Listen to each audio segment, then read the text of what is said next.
as much as I can so I can share with others. And one way I like to do that is by listening to audiobooks. Okay, that's the audiobook ad. All right, let's watch this one. This episode Let's and see. I others want to like see it this. are made I've possible by never the watched generous this. I support want of to my see if this patrons. is good or not. Here, It's this on is Patreon. a My form of AdSense theory. revenue has completely tanked in the last couple months. So if you'd like to help support this channel and get a bunch of cool perks while you're at it, consider becoming a patron at patreon.com/secondthought.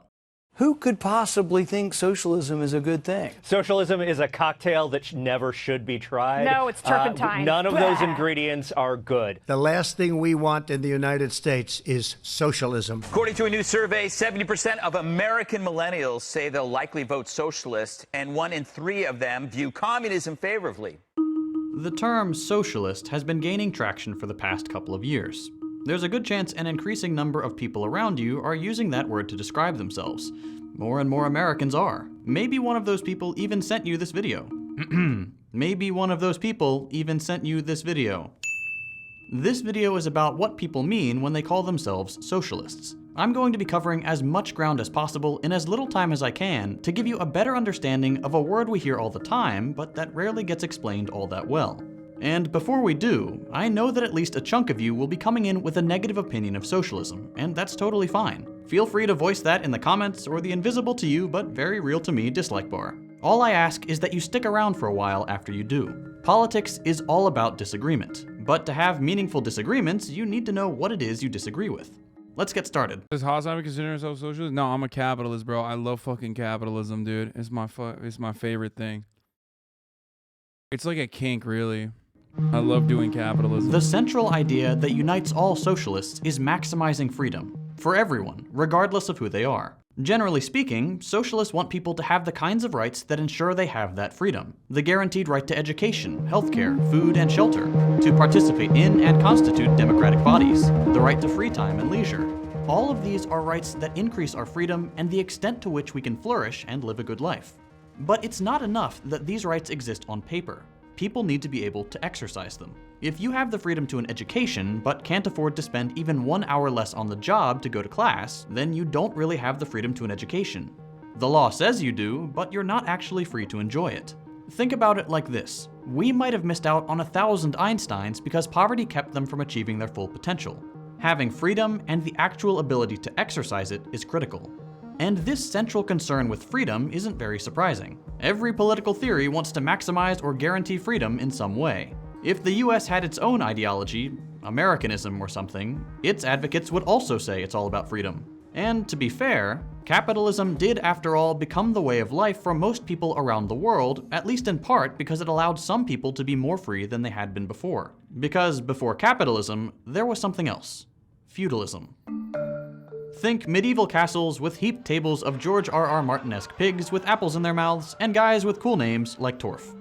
Under feudal society, the people who were free made up a tiny group. Kings and other nobles were free. Everyone else Dude, I love this. I love talking about how, I mean, I've been saying this for a very long time, but I love fucking making the comparison to like how the justifications for the consolidation of wealth and the accumulation of capital and wealth under theocratic monarchies revolved around just saying that God decided that the king should be the king, even though it was still physical power, wealth accumulation over centuries and whatnot.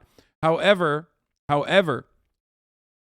what happened under capitalism, which we think is so much more advanced than feudalism and like the serfdoms and also monarchist societies, is that now the accumulation of wealth is no longer about divine right, but instead about meritocracy. The concept that these people are working smarter and harder and therefore deserve all of the fucking wealth that they've accumulated. Meanwhile, the entire system is designed in a way for them to, especially if they've reached a certain level of fucking wealth, to continue being wealthy and make even more wealth off of their pre-existing wealth. It has nothing to do with, and meritocracy is the lie to justify that.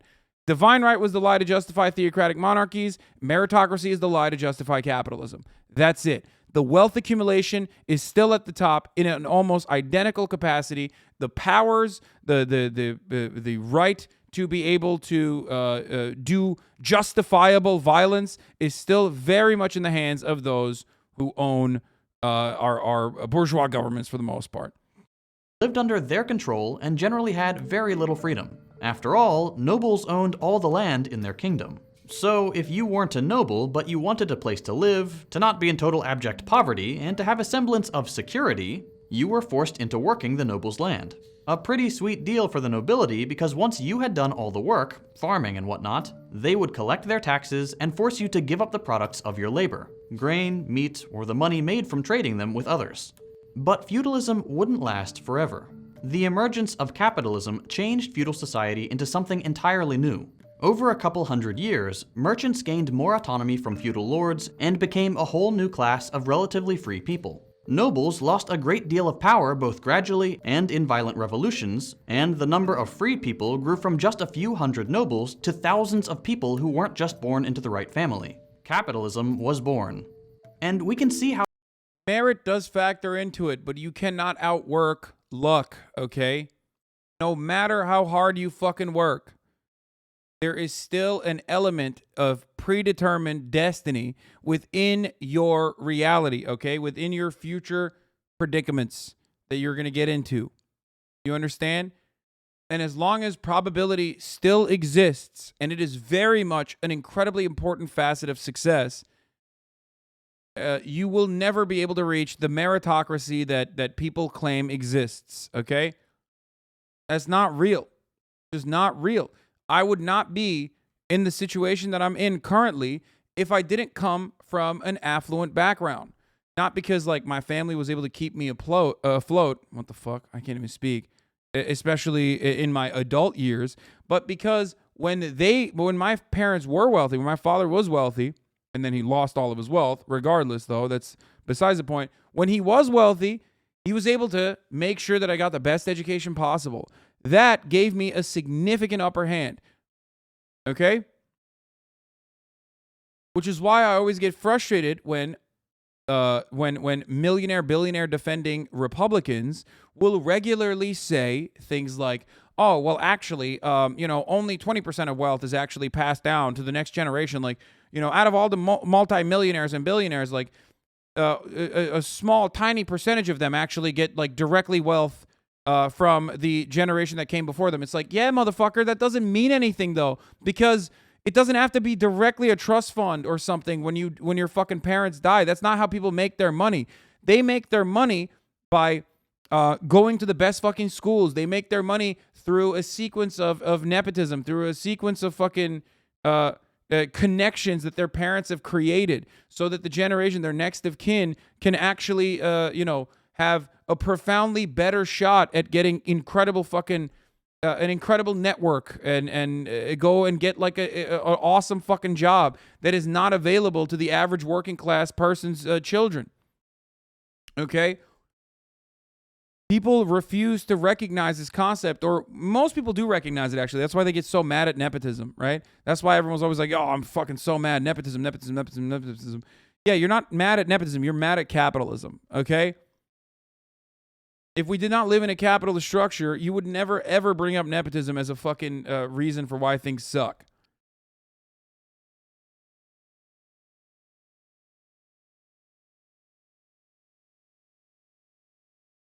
True, the most stable job I found was through nepotism. Everything else was part-time, precarious contracts. Are you denouncing TYT right now? No, man. I am literally a beneficiary of not only affluent beginnings, but also nepotism as well. Of course, these are things I admit regularly. Holy fuck. This does not... Oh, my God. Once again, I am being attacked for things that I readily admit willingly all the fucking time by people who think it's a diss to just be like, oh, got you. You're just repeating what I'm saying.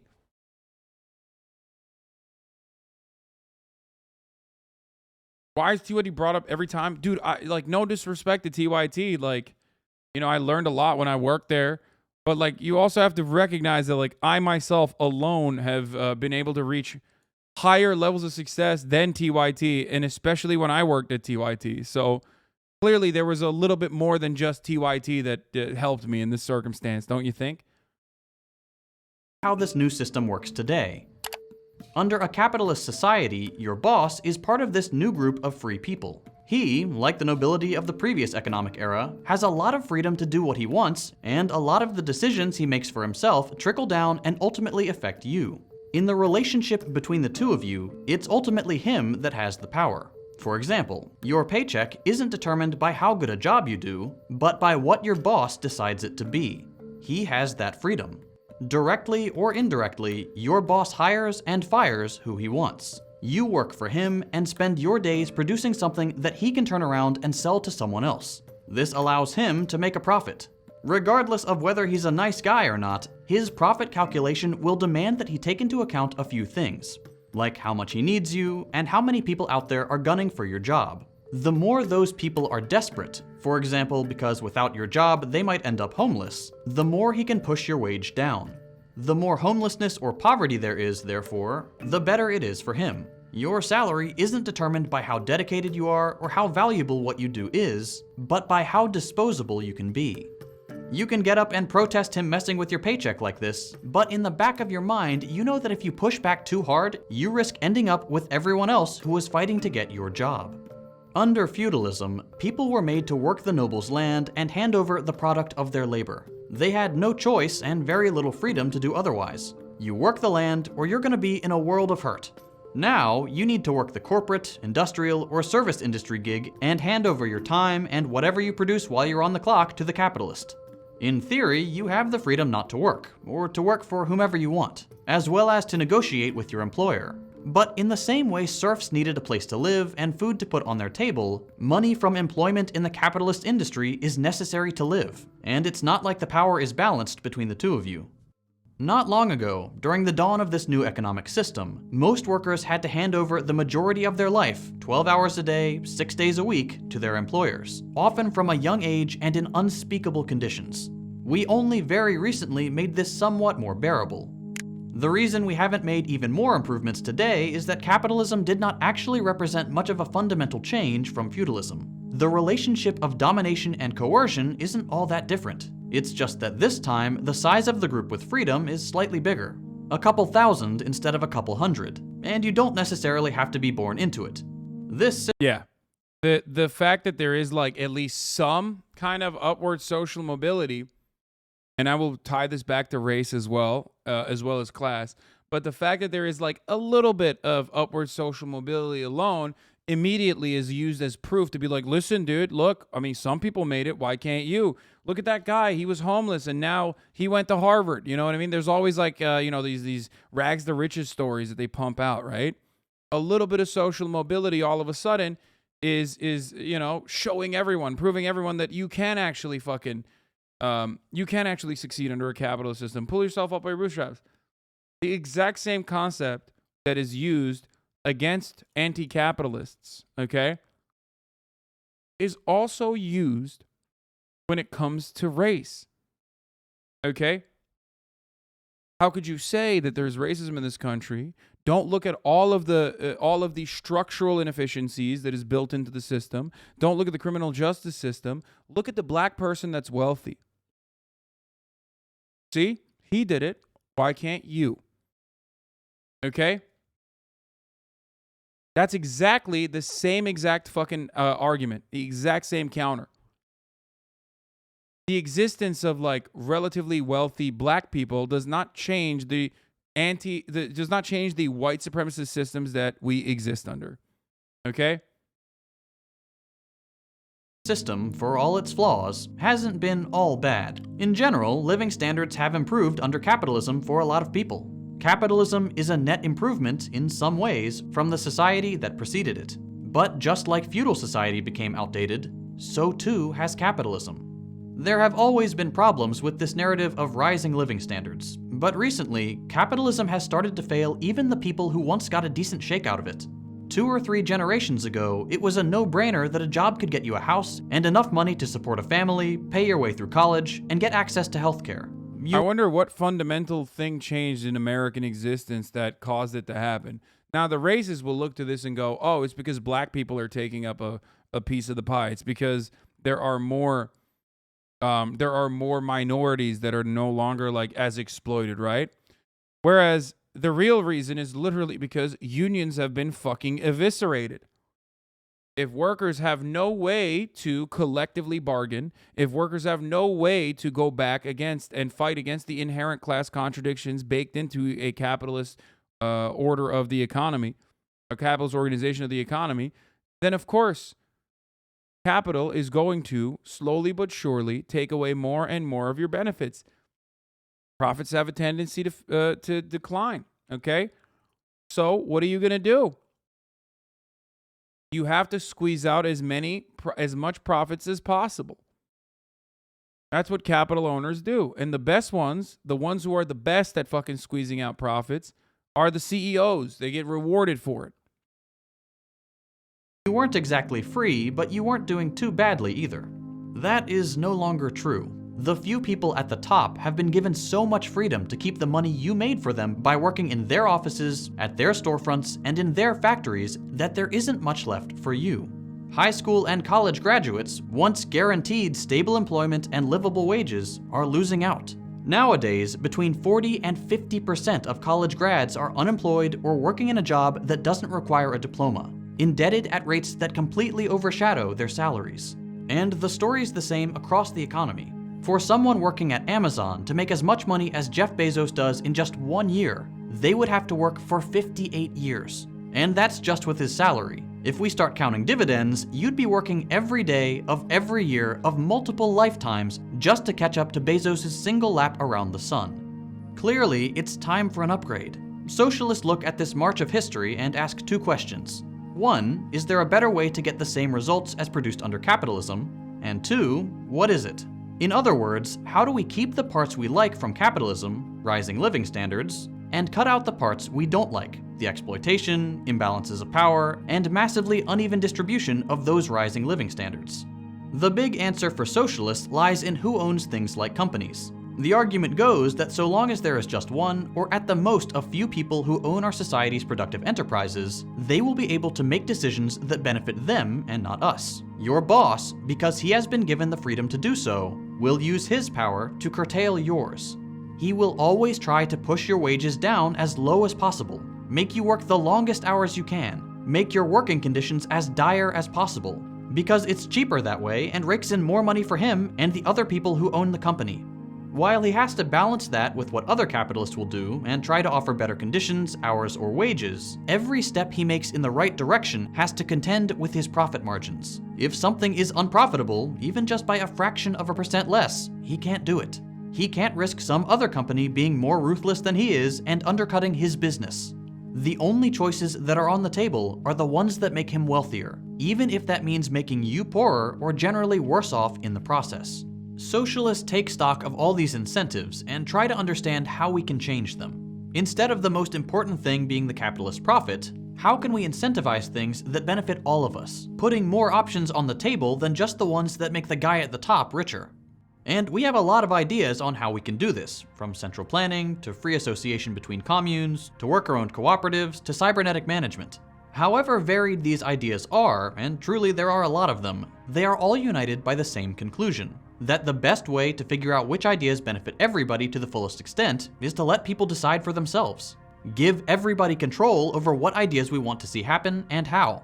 Instead of a few people at the top setting the rules of the game, everybody should get a say over things like their working conditions. Control over what gets done and how, for everyone, by everyone. Not by some self-appointed class of millionaires and billionaires who get to boss everyone else around. And you intuitively know that this works. How many times has your boss made a decision you know is in the wrong, but you're the one who has to live with it? How many times have you been told that there's just not enough in the budget for a raise, or for you to take that day off, but the company is raking in record profits? How many decisions are kept behind closed doors until they blow up in your face? You might not always have the answers to every problem your company faces, but if the solutions of those at the top are so good, why are their decisions made behind closed doors? Why do they always make them better off and not you? Socialists understand that this isn't a system. And this process is so inherently undemocratic, which is why it's always weird when we fucking talk about, which is why it's so weird when we talk about like how much better we are than like, you know, older organizations. Oh man, we're so much better off than fucking living in a feudalist society. Like, come on, it's like Or we have a democracy in this country, unlike those other bad countries where there is no democratic process. Like, motherfucker, you spend 80% of your life inside of the fucking workplace, and another man you basically are not calling daddy is your daddy, okay? Multiple men, as a matter of fact. They're telling you what you can wear, what you can say, what you can't do. They're constantly telling you to do things that you don't want to fucking do, okay? And then they're making decisions on your life, like they're making decisions on your life in an inherently undemocratic capacity, and you're supposed to sit there and go, yeah, you know what? This is actually appropriate because, like, hey, guess what? I'm too stupid to make that decision for myself. I'm too stupid to make that decision for the entire company. We can't get together as an entire company and make this decision ourselves on where the profits should go. Where should we actually, should we invest it back into the business? Should we invest it back into a better compensation structure? Should we invest it back into, better benefits? Nope. Can't do that. You're too stupid. You're a fucking worker. Okay? That's why the managers have to do it behind closed doors. Because if they were to do it in front of you, okay? If they were to do it in front of you, if they were to do it speaking about what they are going to do to you, you'd say, wait, hold on. I don't want that to happen. That's fucking bullshit. I should have a say in this matter. Why the fuck are we doing stock buybacks? This is bullshit. If we have cash on hand, how about we see some of that? We generated that value. Right? No. Wrong. That's why the capitalist dogma creates fucking workers, okay? They create servile workers, though, unfortunately. That makes anybody more free or makes things any more fair. Freedom is a two-way street. I can't be free to do what I want if you have the freedom to stop me from doing it. I can't be free if you make all my decisions for me. By all means, when something only affects you, you should be able to do what you please. But if things like my livelihood get involved, it's only fair that we all get a say. And it's becoming clearer to more people growing up today that their odds of living a decent life aren't as secure as they have been in the past. It's going to come down to a lot of luck whether you end up doing well for yourself and living what we might consider a normal life, even if you work really hard. But workers are not owners, shareholders, though. Yeah, they're not. They're considered stakeholders. Okay, and the only thing that is considered in the process, in the decision making process, is actually shareholder value. Okay. But even though we see how our current capitalist society is leading us down this unfortunate path, curtailing our freedom, or more generally, how the system benefits from things like high unemployment, poverty, and low wages, it can feel scary or even just hasty to jump to socialism for the answer. We can recognize the flawed incentives and inherent economic instability of capitalism and still not know what to do about it. The historical record, after all, hasn't really proved that an alternative system works either. At least, that's what we've been told. But contrary to what is commonly believed, the performance of developing countries in the period of state-led development was superior to what they've achieved during the subsequent period of market-oriented reform. There were some spectacular failures of state intervention, but most of these countries grew much faster, with more equitable income distribution and far fewer economic crises during the bad old days than they have done in the period of market-oriented reforms. Moreover, it is also not true that almost all rich countries have become rich through free market policies. The truth is more or less the opposite. With only a few exceptions, all of today's rich countries, including Britain and the US, the supposed homes of free trade and free market, have become rich through the combinations of protectionism, subsidies, and other policies that today they advise developing countries not to adopt. Free market policies have made few countries rich so far and will make few rich in the future. That's a quote from economist Ha-Joon Chang in his book 23 Things They Don't Tell You About Capitalism. There's more interesting stuff in there, and it's a pretty casual read if you're interested. And he's not even a socialist, so you don't have to worry about consuming commie propaganda or anything. He's just honest about the shortcomings of capitalism. So what does this mean? Is socialism just when the government does stuff? The answer is no. For starters, that question implies a lot of really horrible things. You think the DMV sucks? My healthcare company's made a decision to increase salaries for all workers by 1.5% earlier this year at the cost of a cut to our PTO. Our net annual raise is 0.2%. See, that's a perfect example. Just like when Amazon decided to increase wages to $15, they literally did so not from the profit margins, not eating into the profit margins, but instead by restructuring the compensation agreement that they gave to all the fucking workers, right? What did they do? They took away your stock options. And some people, depending on where they were in the process, got a $15 minimum wage, but also on top of that, lost all the benefits they were getting in the form of stock options, therefore making less, like bringing in less income at the end of the year.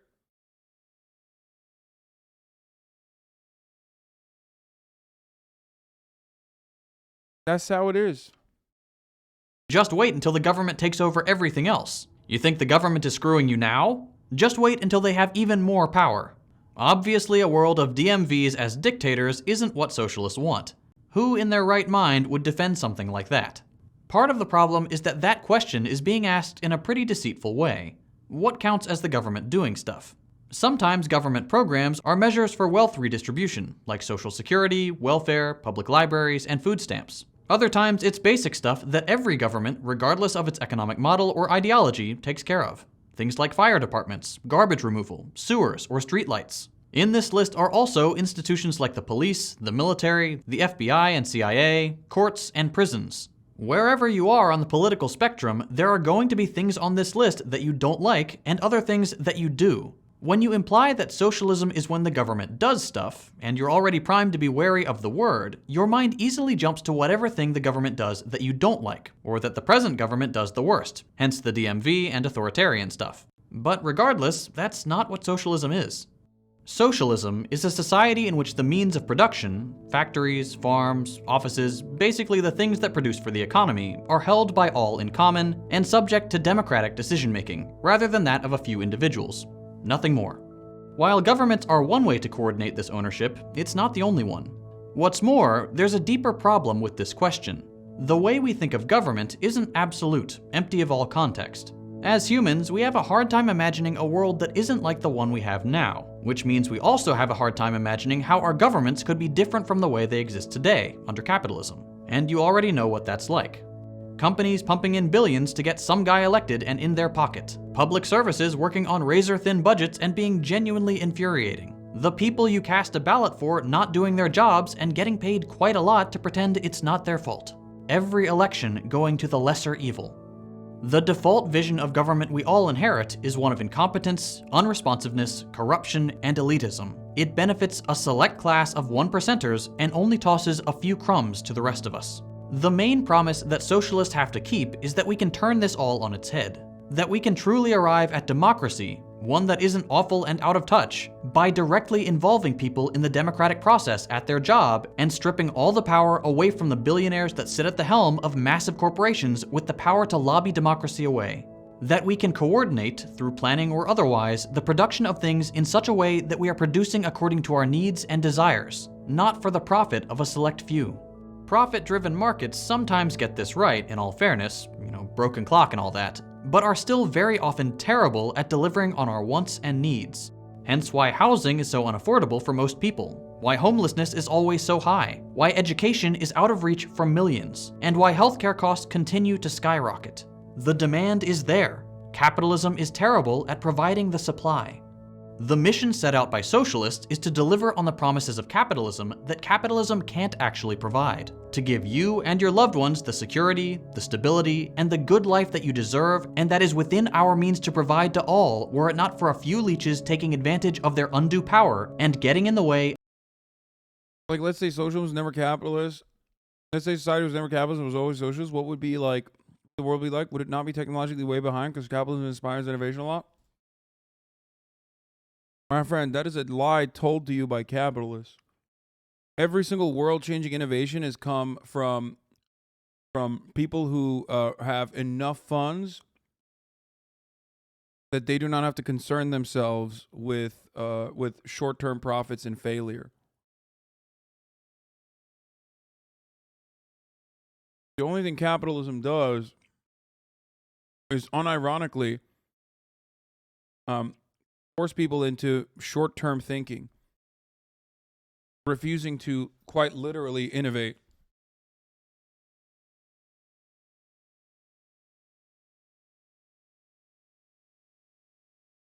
That's it.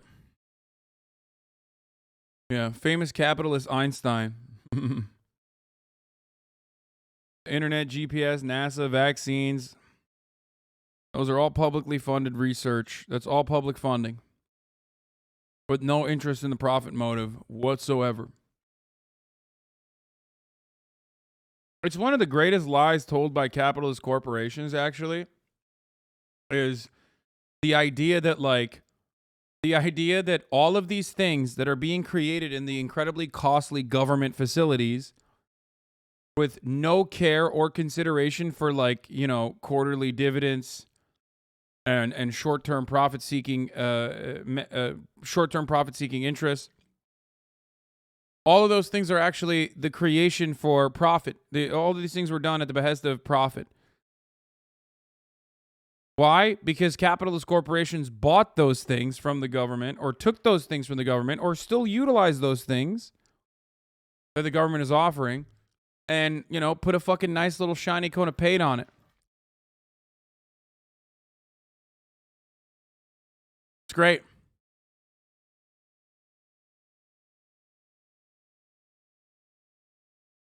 That's not how that works, man. But that's why, motherfuckers think Jeff Bezos invented delivery, The only thing Jeff Bezos invented is the top of the hour ad break, which comes at the top of every hour. And, I serve it to you at the top of every hour. 60 seconds, though. It's not the worst, But let me tell you something. You don't need to watch those ads.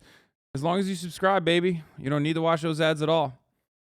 You can subscribe for $5. You can subscribe for free with a Twitch Prime. As long as you have an Amazon Prime account connected to your Twitch account, you get one free Prime subscription a month. Jeff Bezos invented that. Windmill Puppies, thank you for the 10 gifted subs. Jeff Bezos invented the gifted sub, which allows you, chatter, to get lucky and also no longer see the ads. If you could get this sub, here's a 1-minute ad break now.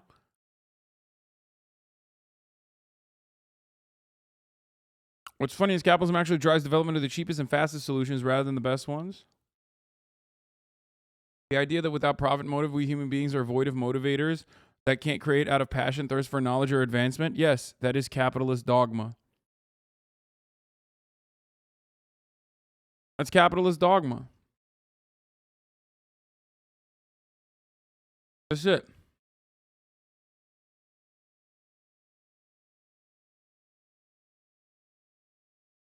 We are closer to fascism right now than even social democracy. Socialism ain't happening anytime soon. I don't disagree. I don't. But I also believe that the only way to defeat fascism thoroughly, once and for all, is to not let it fucking breathe at all. And the only way to choke out fascism is through socialism. Fascism is a mechanism of control. Fascism is an extension of capitalism. Obviously, you can have something resembling, I guess. I mean, you really can't. You really can't have a workers' council back fascism. That's why I always laugh at the idea of Nazballs, because, nationalism in and of itself is anti-materialist. There is no definition there is no tangible nationalism. It is completely oxymoronic. It's like saying you're an anarcho-capitalist. If you're an anarchist, you believe in the abolition of unjustifiable hierarchies, right? You believe in the abolition of unjustifiable hierarchies. There is not the entire system of capitalism is designed around an unjustifiable hierarchy, right? And the same goes for patriotic socialists or national socialists or whatever the fuck, right? I mean, it's not a real movement anyway, but it's such a silly one because socialism revolves around redistributing or seizing the means of production and controlling the means of production in a dictatorship of the proletariat rather than the dictatorship of the bourgeois, which is the capitalist organization of society. It is rooted within dialectical materialism. Okay? Nationalism, on the other hand, is an unnecessary distinction that is completely frivolous and, unironically, counter-revolutionary and reactionary. The idea that you're different somehow from workers in another country that are also a part of the working class in another country, and that you should be able to exploit those workers in another country, specifically because you live in this other country that is national socialist or whatever the fuck, is a silly one.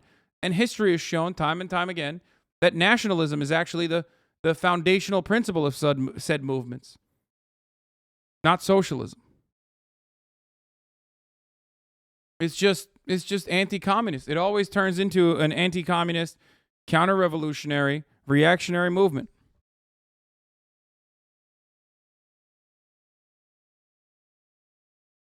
Is imperialism also basically capitalism? Well, one could say that it's the final state of capitalism. Imperialism, that is. It is a necessity under capitalism. The highest form. Think about that.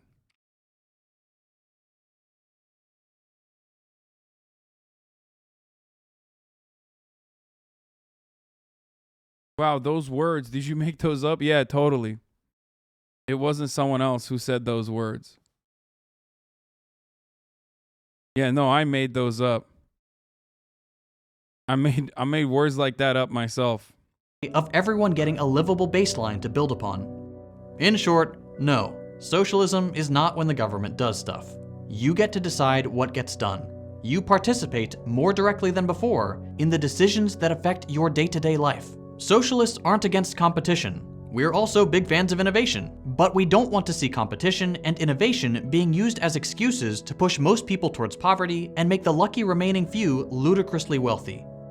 Still, this all sounds well and good in theory, but socialism doesn't work in practice, right? And here we have to pause for a second and understand that socialism, like capitalism, exists on a continuum of policies and ideas. There is no fully capitalist experiment, just like there is no fully socialist experiment. Saying socialism doesn't work is as wrong-headed as saying capitalism doesn't work. More generally, though, it's not like there's a good experimental method to base that conclusion off of. It's not like we can take two countries, control for all their differences, and let them run loose with each economic model. No two countries are the same, start off from the same point, or exist in a vacuum. We can't compare country A to country B and call it a day.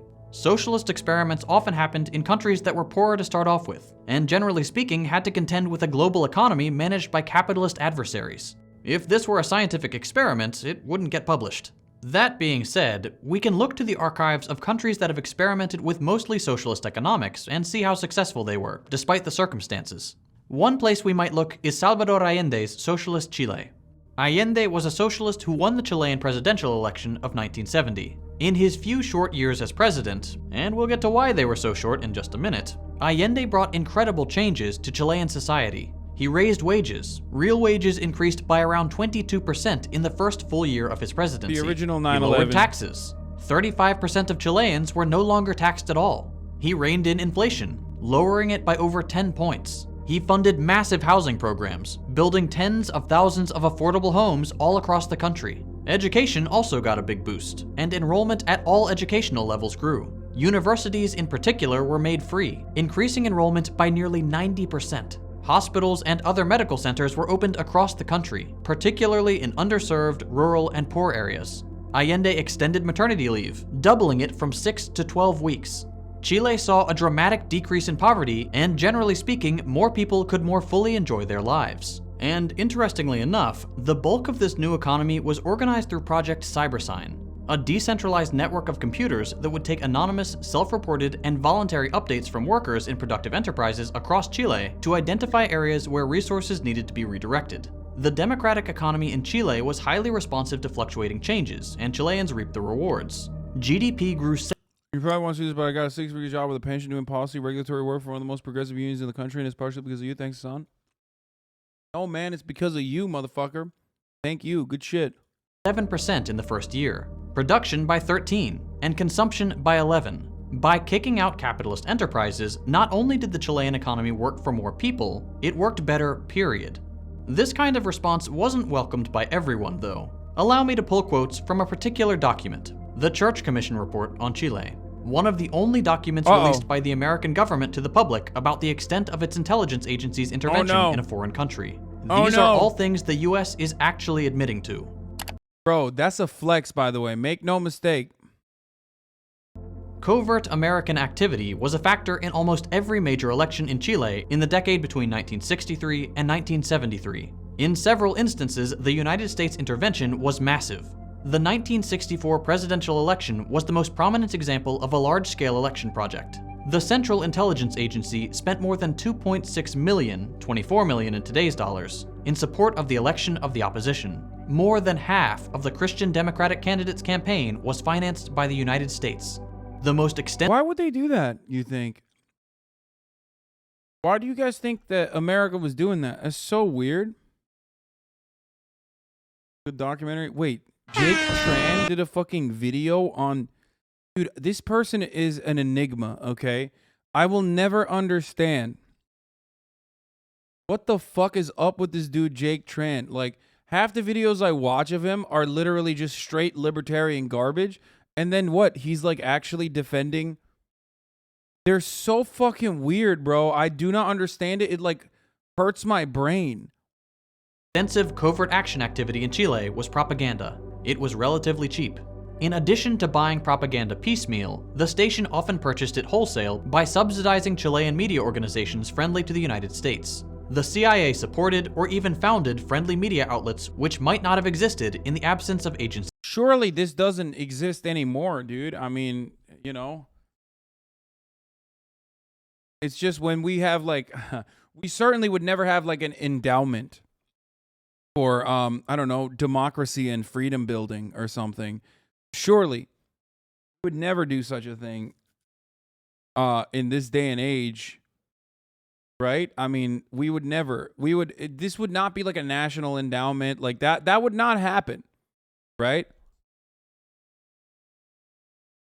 We would not have like free radio initiatives, if you want to call it that, you know, that are suspiciously called radio free, that are built by the Joe Biden's bike pedal. Thank you for the 5 gifted subs.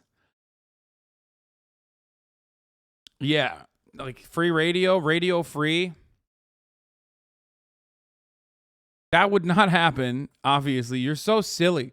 Like what's next? You're gonna tell me that like America's arm that does works under the State Department that does like aid, for example, is actually a way for the CIA to sometimes sneak in arms to countries under the guise that they're, you know, giving them fucking bread. No, that's like so dumb. You're so dumb. There's no political capital that you could purchase in other countries by like giving them aid. That's not a thing that could ever happen. What's next? You're going to tell me that like the American government literally tried to fucking build a fake Twitter in Cuba and then got their shit owned, and the express purpose of the fake Twitter that they built in Cuba was to subvert the Cuban government? No. That they would never spend money stupidly like that. Like they would never fund, I don't know, Cuban rappers with the hopes that like they could spark up a anti-communist counter-revolution in Cuba, for example. That would never happen. With the power of rap music, that sounds like some silly bitch shit. Like what they thought like Lin-Manuel Miranda was gonna fucking was going to destroy Cuba. Is that what they think? I mean, they would never do that with taxpayer money, of course. Everything I just said, I said sarcastically. The American government continues to do every single thing that I just said. It's well documented. It's not even a fucking like conspiracy theory or anything like that. They openly mention all the things that I've told you thus far. Support. The United States' covert efforts to affect the course of Chilean politics reached a peak in 1970. The CIA was directed to undertake an effort. You literally streaming a platform started by a rich capitalist who took a risk? Yeah, dude, his risk was so fucking vast, thank God. Except he didn't he bought this platform, you idiot. That bald fuck literally got like, what, $250,000 to like, what, invent the concept of a fucking internet library? Is that, wow, revolutionary, dog. You know, do you just like go to your public library and go, oh, look at that. That's fucking crazy. The government's... What? This is like Amazon except free. What the fuck? Is that what you do? Do you just like walk into a fucking library and go, whoa! Oh, did they know this is happening?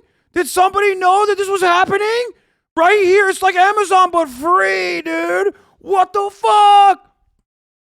Like, is that what you do? You're like, oh my God. I'm so glad that Jeff Bezos privatized what already exists in the form of a fucking public library, and then literally through a sequence of some of the most predatory capitalist practices, became the single fucking monopolizing force on e-commerce, and then turned around and kept buying a bunch of shit, including this fucking platform, so that they could monopolize the live streaming sector. That's crazy, dude. Ugh! I love Jeff Bezos. I suck his dick every night. Oh my God, that's what you sound like, you bootlicking cuck. Holy shit. Real risk. You've been giving me money for 4 months. You haven't learned anything? What the fuck's wrong with you?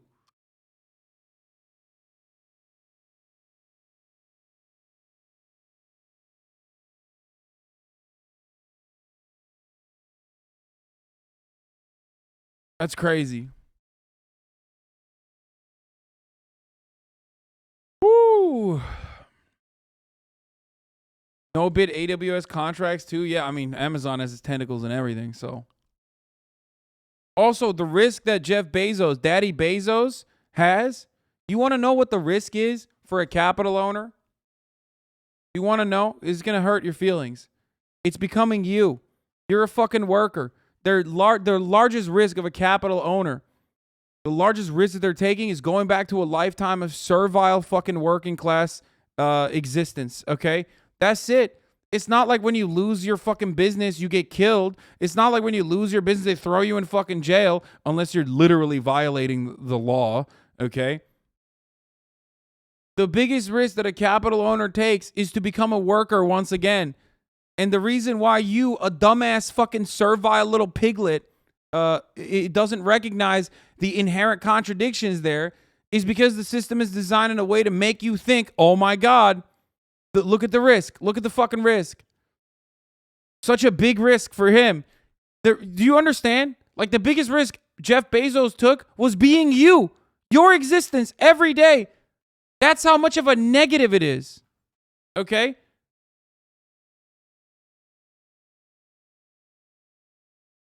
That's crazy. That's crazy that being a fucking working class schlub, Joe Schmo, and then fucking turning around and being like, brother, man, Amazon took a big risk. Dude, you're literally, you. The risk is you. You are the risk. Living like you. To promote a military coup in Chile to prevent the accession to power of Salvador Allende.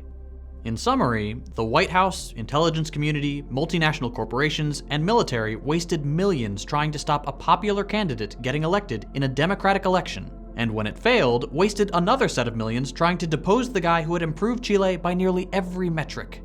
Their first coup attempt in 1970 would fail, but 3 years later, the US efforts would succeed. Allende was ousted as president, opting to take his own life rather than be captured when the Chilean army, hopped up on CIA money, took over the presidential building.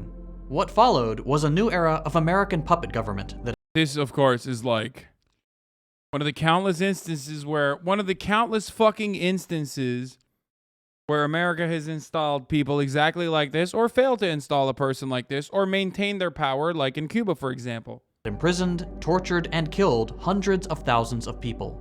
And Allende's story isn't particularly unique. There are echoes of this story all around the world, everywhere socialist alternatives started doing a little too well.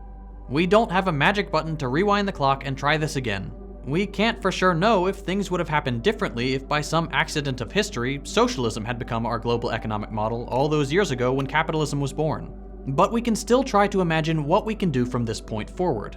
There's no doubt that this video won't have answered all your questions. Imagining a different world is a tedious thing to do, and there are a lot of concerns to be addressed. And it's also usually easier to ask questions about something in the future than turn around and ask those same questions about the system we have right now. If we were as critical with our present society as we are with that of the future, would we still choose it?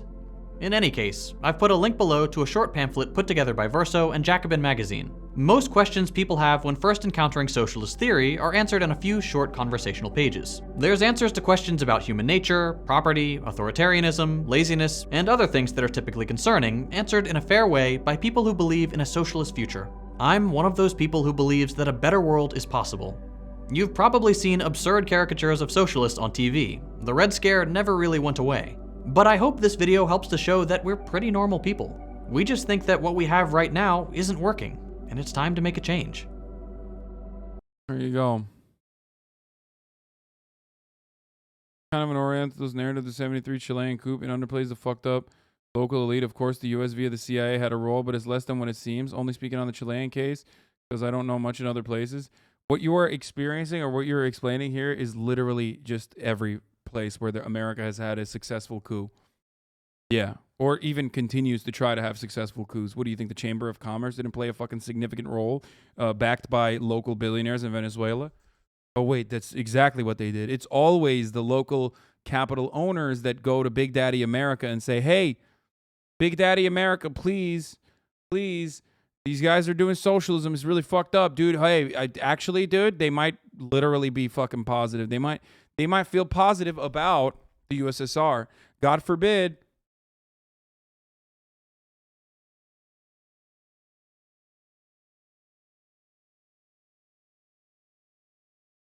That's how it works. Yeah, they say, America, I'm stuck. Please, step America. Step all over me.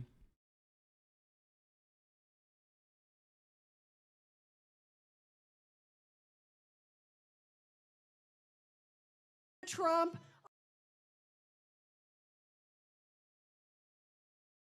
On behalf of all the MAGA patriots in America, I want to thank you for the historic victory for life in the Supreme Court yesterday. What? What the fuck? Bro, what?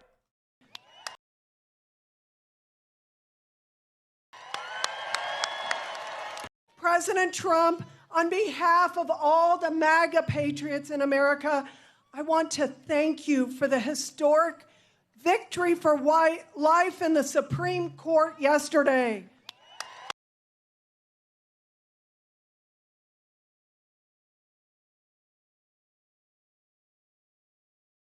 Wait, is this the woman who said Hitler was right on January 6th?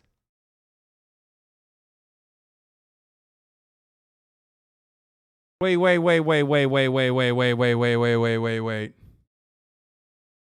Yeah, do you guys remember that? She did not misspeak, motherfucker. She did not misspeak.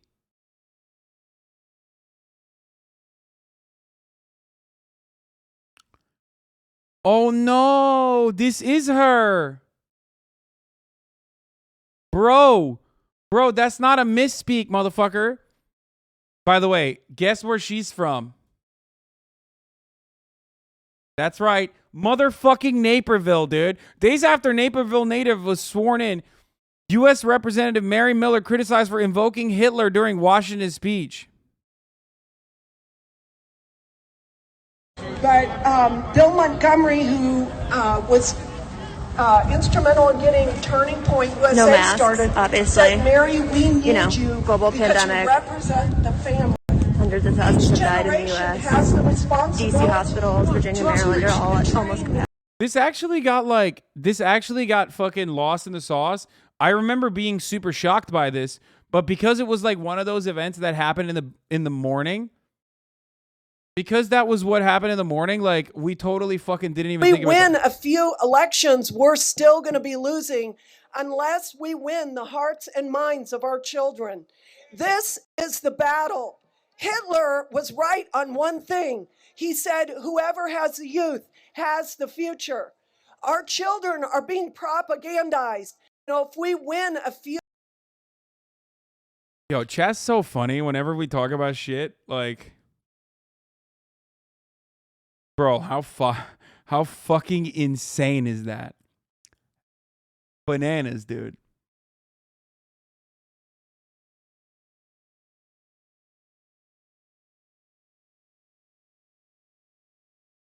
Hold on, I'm definitely tweeting this. Not bringing up Hitler challenge.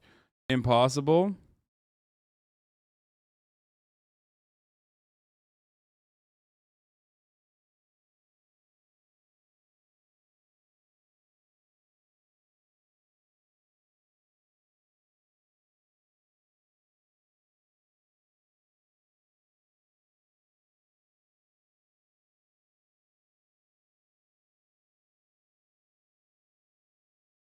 Did I say what the fuck, lounge?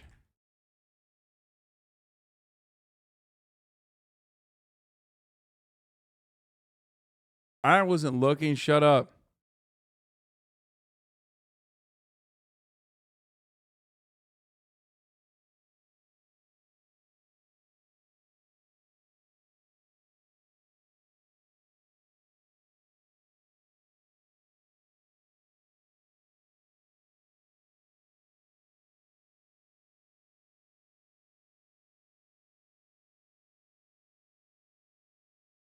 you Say again.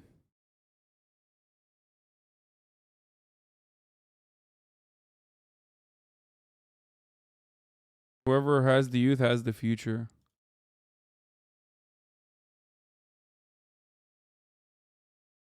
Has the youth.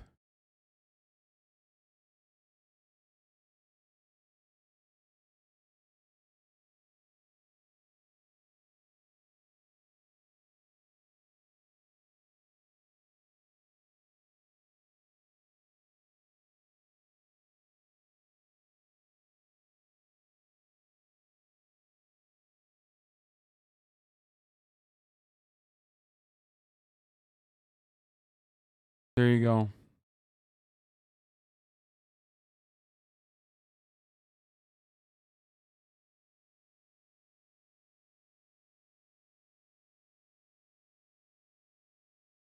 It doesn't show. Oh shit. Oh shit. No, no, no. What the fuck? Oh my god. I almost fucking.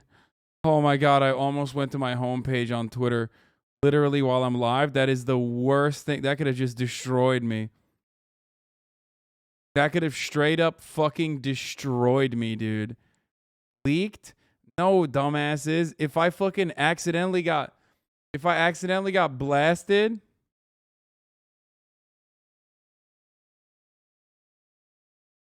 If I got a fucking free scroll going. Sorry for busting balls. Doesn't socialism have many forms such as communism, anarchism? Any views on that?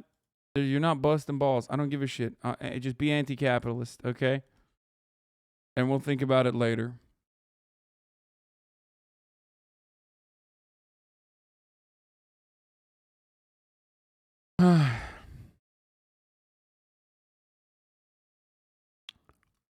We can see who you follow. It's not a big deal. No, dummy. I don't care if you can see who I follow. I don't want to get banned because I'm free scrolling on Twitter and someone's got a titty out, okay? Wait, Patriot Takes actually posted this and said, will Miller be quoting Hitler at today's Trump rally? Yes. Turns out, literally, yes, actually.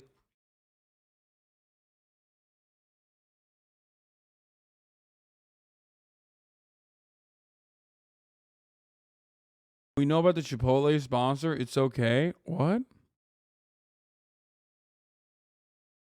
What Chipotle sponsor? I fucking wish, dude. I eat enough Chipotle every goddamn day that, you know.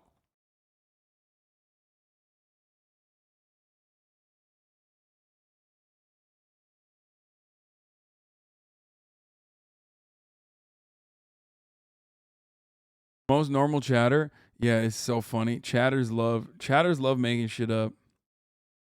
Chatters be like, hey man, you haven't had any controversies lately, so I decided to make one up for you.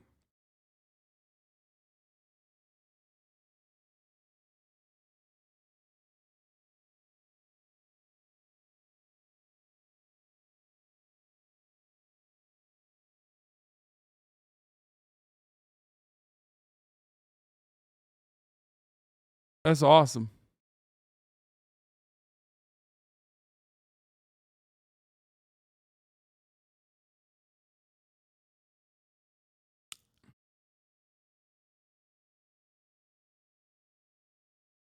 Yeah. Instead of Chipotle sponsoring me, I'm sponsoring Chipotle with my fucking endless purchasing of Chipotle every day.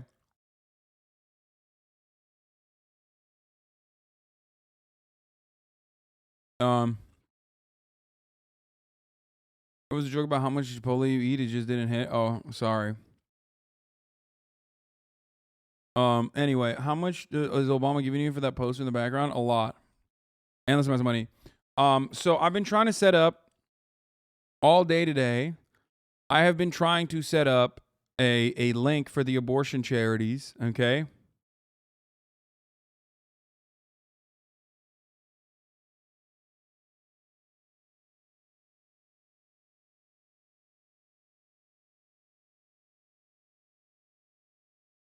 I'm a shill for Big Burrito. It's true. And I haven't been able to do that, unfortunately. There's a couple different things though. Is one dime? No, man, stop. Bro, I watched one fucking video that's like theory adjacent, and immediately all of you fucking nerds in the Discord, did you get like a notification in your Splinter Discord? The Marxist-Leninist Hassan Haters Fund, or the remaining Marxist-Leninist Vanguard that still watches Hasanabi Discord? You're like all out in fucking full force. You're like, dude, come on, watch this one, watch this one, watch this one, watch this one. You watch like a theory adjacent video. We must watch more of this. You've had 2 months. Why wasn't this abortion link ready? Sad. Wait, you're joking, right? Oh, you're a 15-month subscriber. You are joking.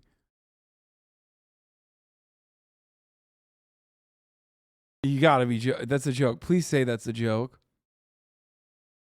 brother. I already raised like hundreds of. We together raised hundreds of thousands of dollars already, dude. What? You're fucking joking. I hope. Oh, he is joking. Okay, thank God. Jesus Christ.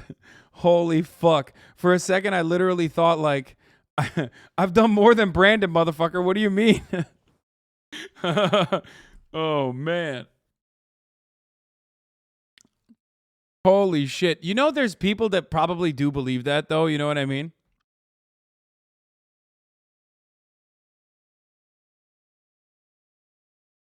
We must set a quota for theory videos we watch a month. I will die on this hill. Chowder's jokes aren't landing today. Maybe it's because I haven't been getting fucking